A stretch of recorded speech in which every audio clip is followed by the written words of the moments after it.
पूजा खेटकर के मामले में सूत्रों के हवाले से यह खबर है कि पूजा खेटकर को अपनी गिरफ्तारी का डर सता रहा है, इसलिए वो अग्रिम जमानत लेने की कोशिश कर सकती हैं। असल में पुलिस का पूजा से कोई संपर्क नहीं हो पा रहा है। पूजा का फोन भी लगातार बंद आ रहा है। एक दिन पहले पूजा खेटकर को जिलाधिकारी पर लगाए गए उत्पीड़न के आरोप में बयान दर्ज करने के लिए बुलाया गया था, लेकिन पूजा खेटकर पुणे पुलिस कमिश्नर के दफ्तर बयान दर्ज करवाने नहीं पहुंची और तभी से उनका कोई सुराग नहीं मिल रहा है।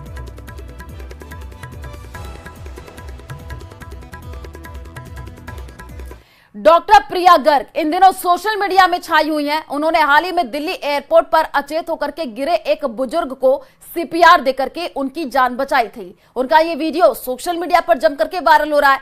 डॉक्टर प्रिया अजमेर के रेलवे अस्पताल में एनेस्थीसिया विभाग में कार्यरत है।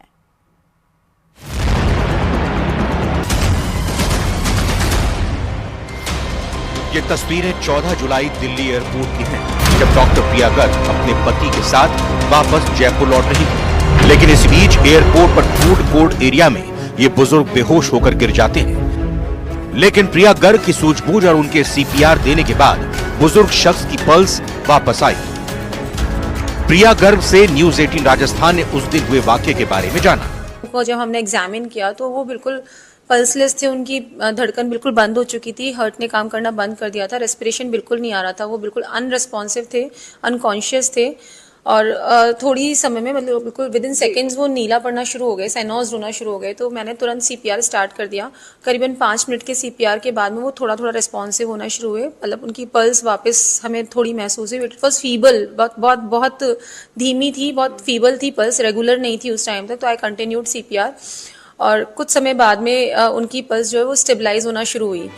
अजमेर के रेलवे हॉस्पिटल में सीनियर डीएमओ के पद पर कार्यरत प्रिया गर्ग करीब 12 साल से अजमेर में अपनी सेवाएं दे रही हैं। उनके पति रमाकांत गोयल रेडियोलॉजिस्ट हैं। डॉक्टर प्रिया गर्ग कहती हैं कि लोगों का प्यार देखकर अच्छा लग रहा है और वो चाहती हैं कि लोगों को सीपीआर के बारे में ज्यादा से ज्यादा जानकारी होनी चाहिए ताकि किसी मरीज को बचाया जा सके।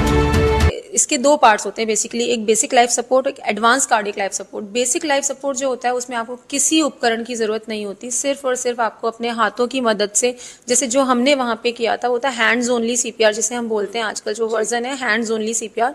उसमें सिर्फ और सिर्फ आपको आपके हाथों की मदद से मरीज की छाती पे दबाव बनाना होता है और ये कोई भी आम नागरिक सीख सकता है। प्रिया गर्ग के 5 मिनट के सीपीआर से एक बुजुर्ग को नई जिंदगी मिली है। बुजुर्ग की बाईपास सर्जरी होने के बाद अब उनकी हालत ठीक बताई जा रही है।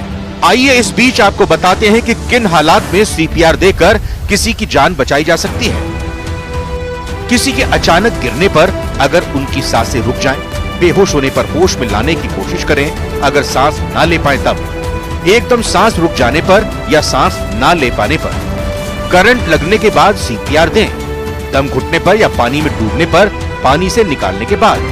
डॉक्टर्स का मानना है कि सीपीआर देने से किसी भी शख्स के जीवन को बचाने की संभावनाएं कई गुना बढ़ जाती हैं। लेकिन प्रिया गर्ग ने जिस शिद्दत और जिम्मेदारी के साथ बुजुर्ग को सीपीआर दिया वो काबिले तारीफ है। जयपुर से न्यूज 18 के लिए महिमा जैन की रिपोर्ट।